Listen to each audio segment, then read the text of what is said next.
Bem, nosso estudo de hoje está no livro Atos dos Apóstolos, capítulo 15, versículo 29, que vos abstenhais das coisas sacrificadas aos ídolos. Emmanuel comenta na lição 126 do livro Caminho, Verdade e Vida, Ídolos. Os ambientes religiosos não perceberam ainda toda a extensão do conceito de idolatria. Quando nos referimos a ídolos, tudo parece indicar exclusivamente as imagens materializadas nos altares de pedra.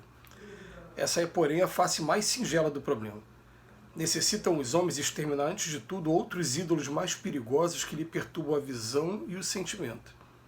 Demora-se a alma muitas vezes em adoração mentirosa.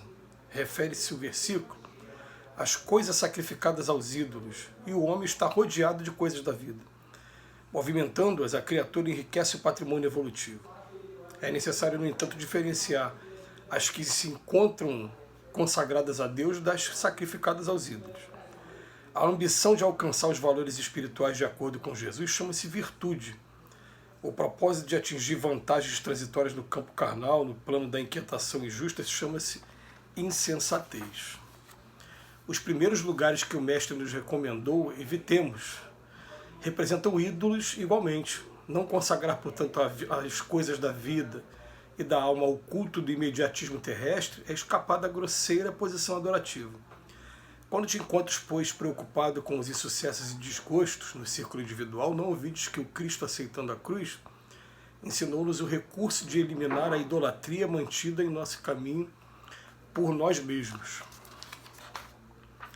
Mais uma interpretação diferenciada sobre o significado de ídolos. Emmanuel tem a capacidade de fazer isso. Né? Emmanuel parece procurar esgotar as várias maneiras de você interpretar um versículo bíblico. Ele pega aqui uma passagem do livro de Atos dos Apóstolos, escrito por Lucas, que vos abstenhar das coisas santificadas aos ídolos. Então ele vem falar assim, ó, como o texto está falando das coisas, ele, ao invés de pegar a palavra ídolo e se referir a pessoas, dessa vez ele vem se referindo às coisas e também a algumas conquistas nossas aqui no campo material. Por quê? Porque o que acontece? Né? É interessante como aqui na Terra, naturalmente, nós somos idólatras. Você para ver assim, logo quando sai ainda na fase de criança mesmo, você cria alguns ídolos, e normalmente esses ídolos estão nos desenhos animados, nos programas infantis que a gente vê. Então a pessoa, você vê que a criança brilha os olhos quando vai falar de um determinado personagem que vai fazer show perto da nossa casa. Vai ter show aqui do Palavra Cantada, né, desses grupos aí maravilhosos que fazem trabalhos muito bonitos, educativos realmente, muito bonitos. Por isso que eu faço questão de citar esse aí, porque esse aí vale a pena mesmo. A criança já cria aquela idolatria. Depois, quando chega na fase de adolescente, começa a ouvir umas músicas diferenciadas, por conta até da geração, e daqui a pouco está enchendo o quarto de pôster, de fotos, enfim. E até a gente tem que tomar cuidado, né? Por exemplo, vocês vão olhar, olha quem está falando, atrás de mim está aqui Bezerra de Menezes, Jesus Gonçalves, Chico Xavier e Eurípides Barçanufo. Mas não é só esse não, aqui na frente está Gonzaguinha, Raul Seixas, Led Zeppelin, Pink Floyd, as bandas que eu gosto também, está aqui também na minha frente. O que foi isso? Foi um presente de um grande amigo meu, mais de 30 anos de amizade, ele fazia isso e o Covid o levou. Então hoje eu tenho assim, até um apreço maior, né, por conta do presente que eu ganhei. Mas é muito bom sim a gente ter essas imagens e toda vez olhar ali o que representa Eurípides Barçanufo pra gente. Eu vou olhar para Eurípides Barçanufo e vou lembrar assim, né? Chico Xavier falou que é quase a biografia do Cristo. Você para estudar a vida de Eurípides Barçanufo, ver o exemplo de renúncia de Jesus Gonçalves, a transformação que esse espírito teve, ver também, né, mesmo nascendo na prova da riqueza, como nasceu Bezerra de Menezes, sendo formado em medicina no Império, e depois sendo professor da Academia de Medicina aqui do Rio de Janeiro, sendo médico e professor. Chega uma hora que se torna espírita, abre mão de tudo. É muito bonito ver a biografia dessas pessoas, mas não você idolatrar. Eles são também espíritos imortais, espíritos que estão à nossa frente, e que por estarem à nossa frente a gente usa como modelo, também como guia e modelo, né? Diz lá no Livro dos Espíritos, o maior de todos é Jesus, guia e modelo.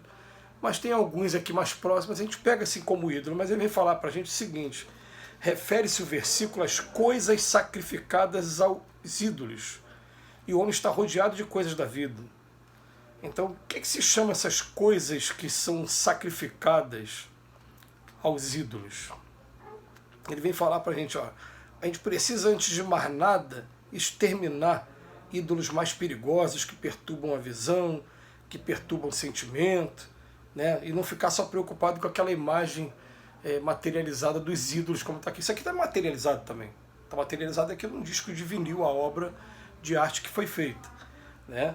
Então, antes de mais nada, vamos pensar assim, o que a gente tem que sacrificar, na verdade, né, são aquelas coisas que perturbam a visão e que perturbam o sentimento. A ambição de alcançar valores espirituais de acordo com Jesus se chama virtude. Agora, vantagens transitórias aqui, ele chama de insensatez. Vai ficar prendendo a gente quando a gente chegar do outro lado da vida. E agora? O que vai valer mais? Os bens materiais que a gente buscou aqui, as vantagens transitórias no campo carnal, ou as virtudes que a gente adquiriu? Então a gente tem que começar a pensar nisso, né? Os ídolos de verdade, para a gente, são as virtudes que a gente vai adquirindo com o tempo, com o exercício, com o estudo, com o trabalho. Esses a gente vai levar lá para o outro lado. E depois ele vem em outro parágrafo falar para a gente assim, ó, os primeiros lugares que o mestre nos recomendou e evitemos também representam ídolos. Não tem que ficar buscando coisa nenhuma de primeiros lugares, nem culto de imediatismo, nada disso. A gente tem que escapar dessa grosseira posição adorativa e colocar a mão mesmo na massa e começar a trabalhar. É muito bonita a mensagem que o Emmanuel deixa para a gente hoje. Ele fala assim, quando te encontras, pois, preocupado com os insucessos e desgostos no ciclo individual, não ouvides que o Cristo, aceitando a cruz, ele ensinou a gente o recurso de eliminar a idolatria mantida em nosso caminho por nós mesmos. Mas nós somos idólatras, né? A gente cria as imagens, a gente se decepciona às vezes com aqueles que a gente elege como ídolos, e a gente escolhe ídolos em todos os lugares e também a gente é levado também a escolher esses ídolos às vezes, né? Porque o que acontece?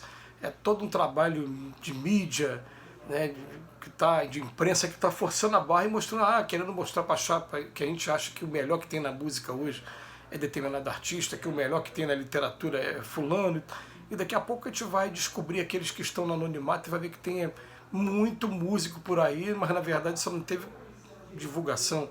Muito grande escritor por aí, mas na verdade, né, os livros não foram publicados porque de repente ele não teve condição de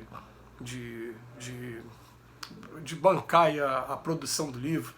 A gente teve a oportunidade de ver aqui no Brasil uma Olimpíada em que várias pessoas se destacaram e falaram, poxa, onde estavam essas pessoas nas outras Olimpíadas? Não tinham patrocínio, não tinham condição de sair daqui do país e ir para outro lugar para competir, mas quando foi aqui teve condição. Então, quer dizer, a gente cria esses ídolos nas pessoas. E Emmanuel vem chamar a nossa atenção para a gente, olha, não é só nas pessoas não, a gente tem que pôr coisas também. Antes de eu ficar pensando, né, eu tenho que juntar meu dinheiro para comprar o carro. Comprei o carro, tudo bem. Às vezes, muitas das vezes ele é necessário hoje, ele saiu do supérfluo e passou para ser necessário para a gente. Mas daí você quer comprar um carro melhor, um carro de luxo, você fica botando toda a sua energia naquilo e muitas das vezes esquecendo de estar buscando as virtudes, de estar buscando aprender a perdoar, de estar buscando deixar a preguiça de lado e colocar o trabalho, desenvolver autonomia, independência, de estar exercitando a fé, de estar tendo a oportunidade de ter esse contato com os espíritos, e quando a gente tem esse contato, ninguém tira a sua experiência pessoal. Essa é inalienável. Alguém vai falar, você, não, isso eu vivi, eu sei que não é dessa maneira. Né? Então, é a gente começar a buscar quais são os verdadeiros ídolos mesmo. Os ídolos para mim hoje, não que para ser idolatrado, mas para ser seguido o seu exemplo. São sim esses 4 aqui, e mais um monte. Eu boto aí no meio Leon Denis, Allan Kardec, eu boto aí no meio o Divaldo Pereira Franco, que ainda está encarnado, mas tem muito respeito, muito carinho por ele. Eu coloco Leopoldo Machado, eu coloco alguns espíritos aí nessa lista aí ainda. Por quê? Porque eles mostraram como fazer valer a pena essa vida. Se eu conseguir praticar aquilo, aí sim eu teria buscado a idolatria da maneira correta. Que Jesus nos abençoe hoje e sempre.